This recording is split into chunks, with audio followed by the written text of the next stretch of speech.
Good morning, good afternoon, good evening, everyone. My name is Nate, and welcome back to another weather forecast discussion, this time for December 16th, 2022. Now, if you're new to the channel, just a couple days ago, we covered a multi-day tornado outbreak with over 30 tornadoes that have been confirmed by the National Weather Service so far, with over 80 to 90 tornado warnings that were issued.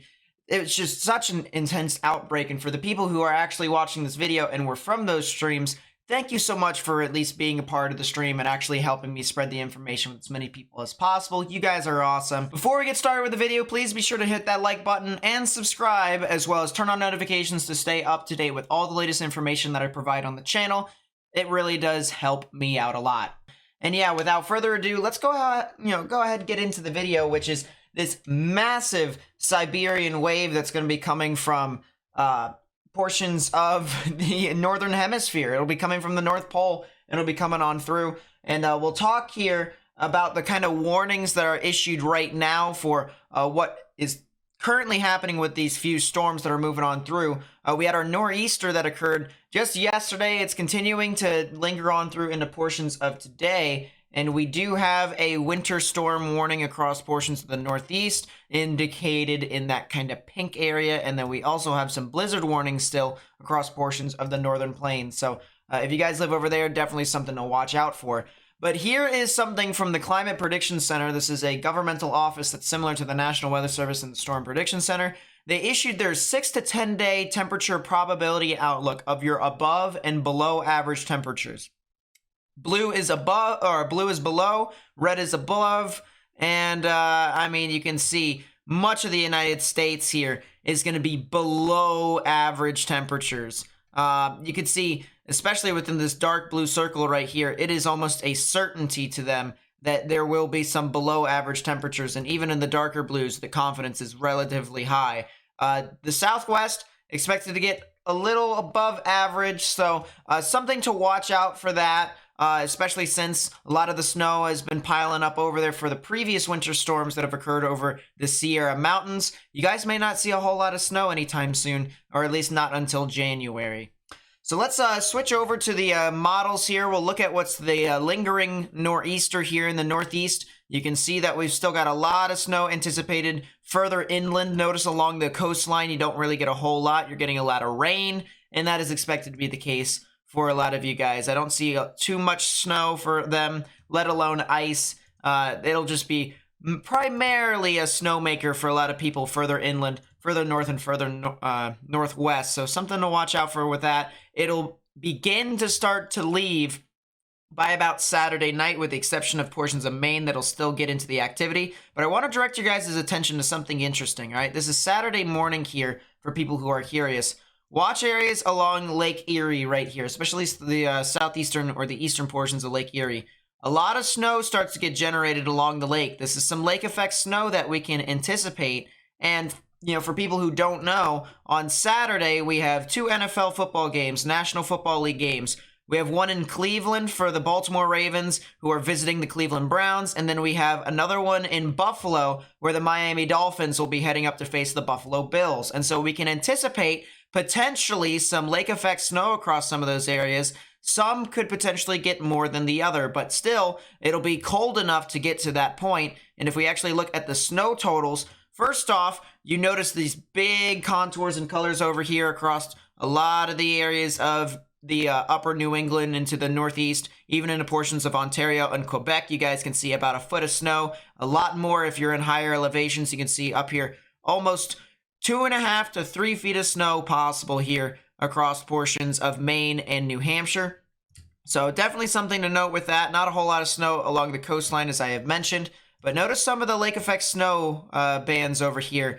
Could potentially see in upwards of 6 to 8 inches, maybe even 10 inches at maximum over here across portions of western New York, northern Pennsylvania, and northeastern Ohio. Now, I know Cleveland doesn't seem to get a whole lot within this model run. Don't be surprised, though, if you get some flurries, maybe even an inch or two of snow within your area. That could potentially impact the style of the game, especially since both football teams over there, Baltimore and Cleveland, primarily use the ground game to get going. Let's go ahead and now take a look at the big picture here. We got a big, as I said, Siberian wave that's going to be moving on through. And it's due in part to this dude right here. This is the anomalies for our high pressures and low pressures. So if it's in kind of the red, the orange, or even the white and gray, that is a high pressure system. And then if it's in the blues, the kind of pinks and purples, that is a low pressure system. So that's a low pressure system, that's a high, you get the point. This high pressure system right here spins clockwise, just like this. All high pressure systems do that. And so if it plants itself right over here, the flow of the high pressure system immediately brings down a lot of this stuff that's over here near the North Pole, the Northern Hemisphere, and brings it down into portions like Canada and even the United States. So what happens here? Well, this continues to be the case. The high pressure system moves further north, and you can assume more and more stuff continues to be slung down into portions of Canada and the United States. It'll just continue to be repetitive for a good part until the mid part of next week. And this system will really stay for quite some time. You can see the high pressure system will continue to recede north. It'll continue to bring more of that cold Arctic air mass. And then we have a couple low pressure systems over here across the border of the United States and Canada. This could potentially create some issues for the United States. So by Wednesday and even Thursday, boom, big low pressure now starts to kind of build over the southeastern United States. And that could potentially spell a winter storm for areas over there along the East Coast and the Northeast. So we'll shift over here to kind of really emphasize as to our temperatures. Watch these little contours from the North Pole. Once you start to get to the mint colors, that's about -40 to -50 degree temperatures. And as this pushes on through, it just kind of looks like waves. It's really relentless in how it's kind of being pushed further and further south. We get to Thursday, boom, look at that massive ejection down into the United States. A lot of areas across the board, with the exception of the western United States, is going to get cold. It's going to get stupid cold. And I would highly recommend that if you haven't already, go buy your pipe cords, all right? There's little cords that can heat up your pipes, so you don't want your pipes exploding, you not having water, thousands of dollars in damage to your homes and stuff like that. If you can get that, you might be able to prevent, your pipes breaking, so that way you don't have as much damage as you do, all right? That's what this cold air can do, is it can freeze your pipes. And then, of course, building up over time, if your pipes, get more and more pressure, they can burst. They can blow up more or less. Water goes everywhere. And now you're dealing with your pipes that are damaged, as well as the stuff around the pipes. All that will have some significant water damage while it's freezing. So definitely something to make a note with that. But the other thing to make a note of here is that we have our nice little system that's going to start to come in through. We were talking about a low pressure system sometime around Wednesday into Thursday. Tuesday, Wednesday, Thursday, already snow that's starting to build up over here. This is going to be something to watch out for. So if you're trying to travel anytime between Thursday or Friday, it's not really going to work out too well. So you need to travel more than likely on Wednesday. And avoid this thing. If you're in the Eastern Standard Time Zone at all, if you're going to travel, do it on Wednesday. Don't do it on Thursday. Definitely do not do it on Friday or Saturday. I mean, look at this. Some significant snowfall values that are possible over here on the northern end of the system. And look at how low the pressure actually is. We have 968 millibars, which is relatively low. Actually, it's very low for these typical storms. So definitely something to note.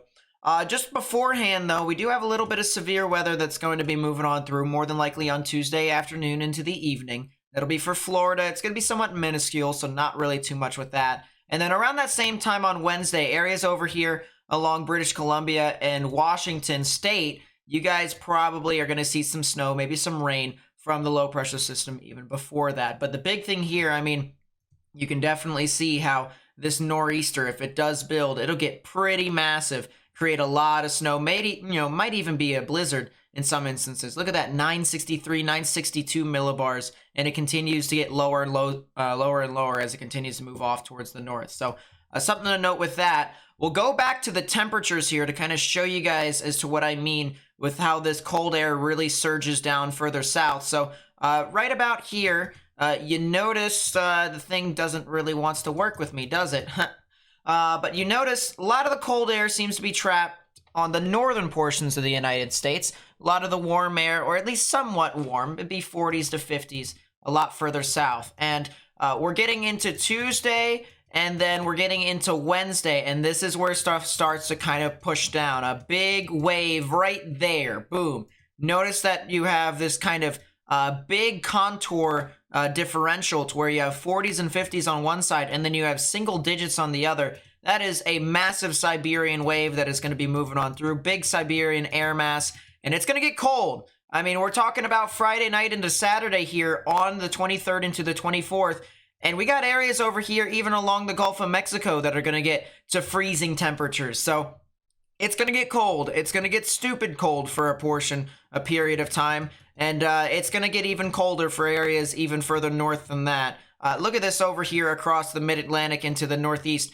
Negative degree temperatures for Sunday night into Monday. That's Christmas Day into the day after Christmas. It's going to get very, very cold. So just something to note. And the cold continues to kind of linger, although the warm air starts to kind of come back up further towards the north.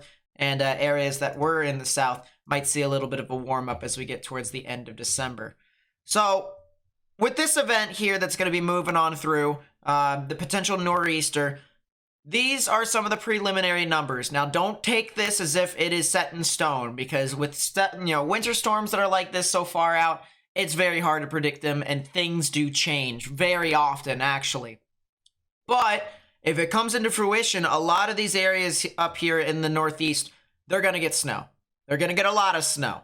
So I would continue to watch out for this over time, especially if the threat for winter weather continues to exist. And with this big polar air mass that's coming in, this big Siberian, front that's moving on through, I'm not too surprised if it does. So with that, a bunch of freezing rain is also possible. So ice can also be expected with this system if it does come into fruition. So we're just going to have to continue to watch out for this very, very closely. Make sure you guys are educated on hypothermia as well as frostbite. If you guys are going to be outdoors, make sure you guys know the signs, so that way you can immediately treat them by going to the local hospital and have them treat you guys for you, just to be safe. Make sure to wear extra layers. All right, I'll show you guys here. This is going to be our wind chill and heat index temperatures, and it is expected to get very low. With our temperatures, it's going to get even lower than that. And you notice it is stupid cold across the board. So something to really monitor with that one. And, we can even take a look at when the initial wave moves on through. Watch this here, guys. Big wave, and some of these wind chills are even into the negative teens, the negative 20s over here for portions of Kansas. And it just continues to spread like wildfire. I mean, some of the wind chills here in northern Louisiana, where we've had tornadoes a couple of days ago, the wind chills could very well be in the negative. So talk about a flip-flop of weather from one week to another. One week you get a significant severe weather event that we just had, like this tornado outbreak, and the next week you could have wind chills that are in the single digits. That is weather for you. That is weather in winter. Things can get that crazy. So once again, please get educated with stuff like that. Wear extra layers. That way, if you are outside, you're over prepared and you can continue to stay warm compared to getting frostbite, getting hypothermia, and having your body manually shut down because it's too cold outside. So as long as we do that, it'll be fine. I'm going to enjoy it because I'm going to build an ice rink in my backyard, start skating around, shooting pucks on the hockey net. It'll be pretty fun for me. And, it'll be fun. It'll be fun with my family to kind of skate on the ice while it's frozen where I live. So thank you guys so much for watching. If you did enjoy the video, please be sure to leave a like, subscribe if you're new, turn on notifications, share this with friends and family on social media, especially since this is going to be impacting everyone. So it would be best if you guys were to do that. Put it on Facebook, Twitter, and Instagram. Even send it via text message. This video is relatively short, so hopefully this gets the message out across efficiently. So once again, thank you guys so much for watching, and I will catch you guys more than likely on Sunday. So peace out.